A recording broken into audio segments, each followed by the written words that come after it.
Greetings and welcome back to Wolf Cage, Los Angeles. Today we're not holding back. We're diving into a topic that's got DC insiders sweating and the media squirming. It's the 14th Amendment. Let's go.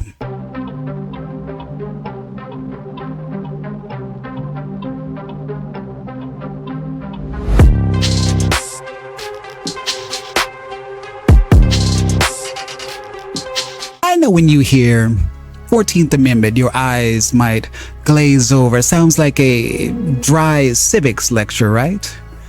But trust me, this is no classroom. This is a battlefield, because how they interpret the amendment today, that's how they justify giving non-citizens voting rights. That's how they manipulate redistricting maps. This is not about legal theory. No, it's about power. Pure, unchecked, constitutional power. So let's crack this wide open. Let's do it historically, politically, and culturally. The 14th Amendment was ratified in 1868, 3 years after the Civil War ended. America was trying to stitch itself back together after the bloodiest conflict in our history. And at the center of the constitutional band-aid, the 14th, it was written to guarantee, now this is important, that newly freed slaves, that is, American descendants of slavery, that is, foundational Black Americans, that they would be treated as full citizens, not property, not 3/5, but citizens, equal under the law. But let's pause. Do you really think the politicians of today, the Democrats especially, are honoring that original intent? Of course not. Because now they're using it not to protect Black Americans, not to ensure equal justice, but to rewrite the meaning of citizenship altogether. And you might ask yourself, why? To erase borders, to make sure illegal immigrants get counted in the census, boosting representation in blue states. This is not justice.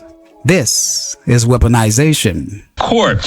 The Ninth Circuit blocks the Trump administration from enforcing the order that would deny citizenship to children born to people who are in the United States illegally or temporarily. So the district court correctly concluded that the executive order's proposed interpretation denying citizenship to many persons born in the United States is unconstitutional. We fully agree, the majority wrote. So I believe this was a 2-to-1 ruling there at the appellate level. We could very well see this issue return to the Supreme Court. Remember, the merits of the constitutional question of birthright citizenship were not ruled upon, were not adjudicated by the Supreme Court. Only that issue of whether or not lower courts can issue nationwide injunctions halting an executive order, much like the one on birthright citizenship. Now, here's something that most people don't know. Under the current interpretation, the 14th Amendment has been twisted to require counting illegal immigrants when drawing congressional maps. Let me say that again.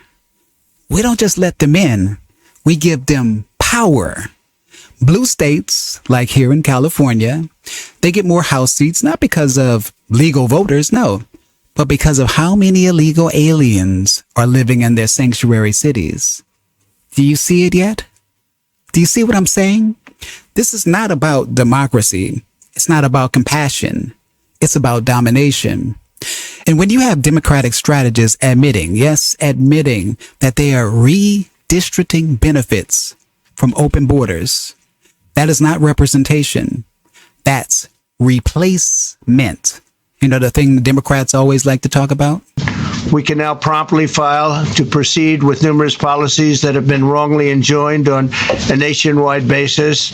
And some of the cases we're talking about would be ending birthright citizenship, which now comes to the fore.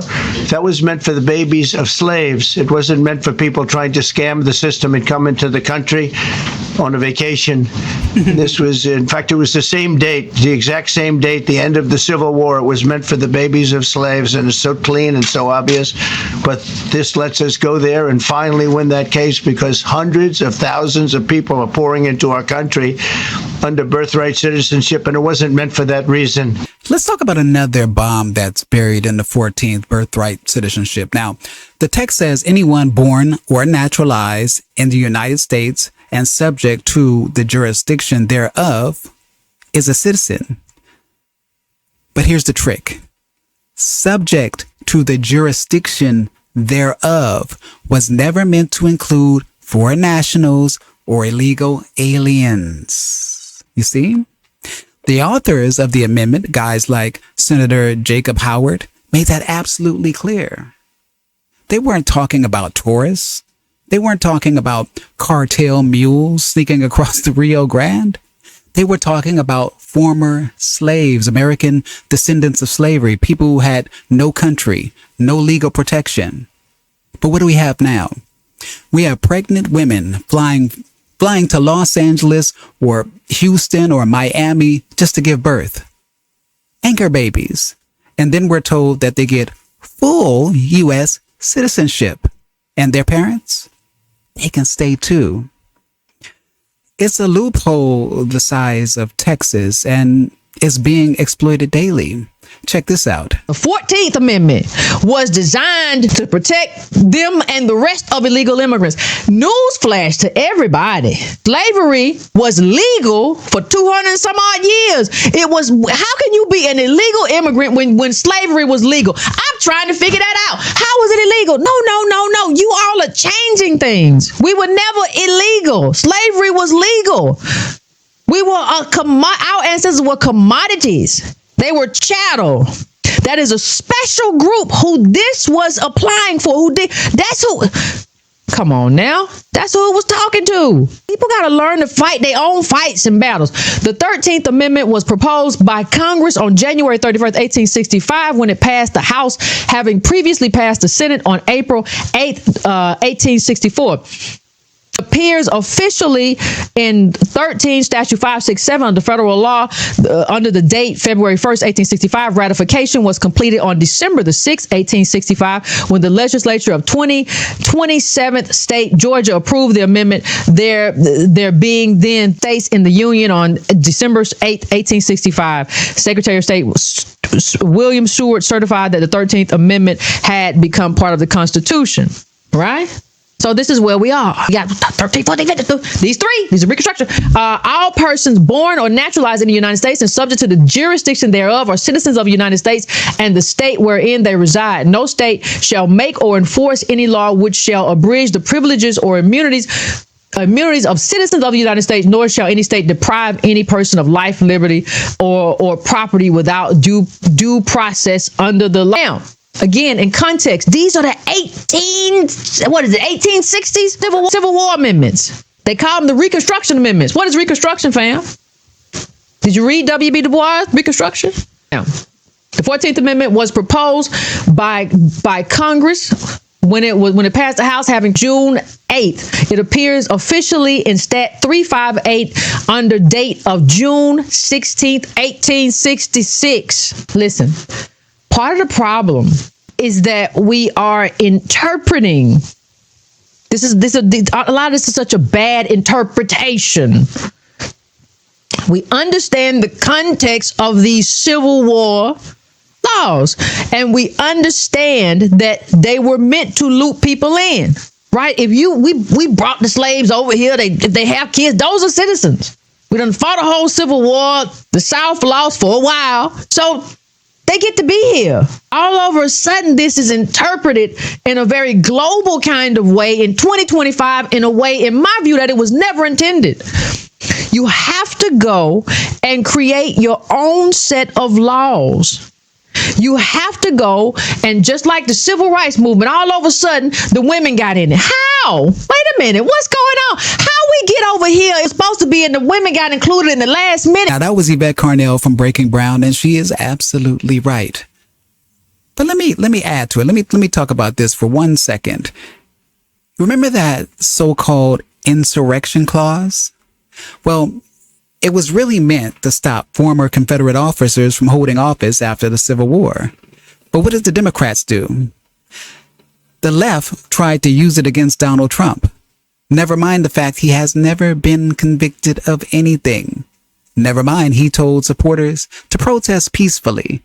Never mind the federal prosecutors dropped January 6 related conspiracy charges for a reason. And the reason was they had no case. But that doesn't stop the Democrats. And it does not stop the liberal media machine or blue state secretaries of state who tried to take Trump off the ballot entirely. Think about that. Think about that. You can have drug cartels flooding over the border. You can have sanctuary cities protecting violent criminals. But God forbid Trump says something like, fight like hell, and suddenly it's a constitutional crisis. That's not law. This is literally the definition of what lawfare is. And that's why Americans are waking up to this hypocrisy. The 14th Amendment was written in blood, born out of war, forged to protect the vulnerable, to right a horrific wrong. But now it's being twisted. Now it's being used to erase borders, to manipulate elections, and punish political opponents. That's not justice. That's not democracy. That is literally tyranny dressed in legal robes. And if we don't speak up, if we don't take back the original meaning of this sacred document, then the 14th won't be about equality anymore. It'll be about control. And that is the real insurrection. Anyway, I'm Wolf Cage, and this has been Wolf Cage Los Angeles. Until the next time, stay unwoke. Peace.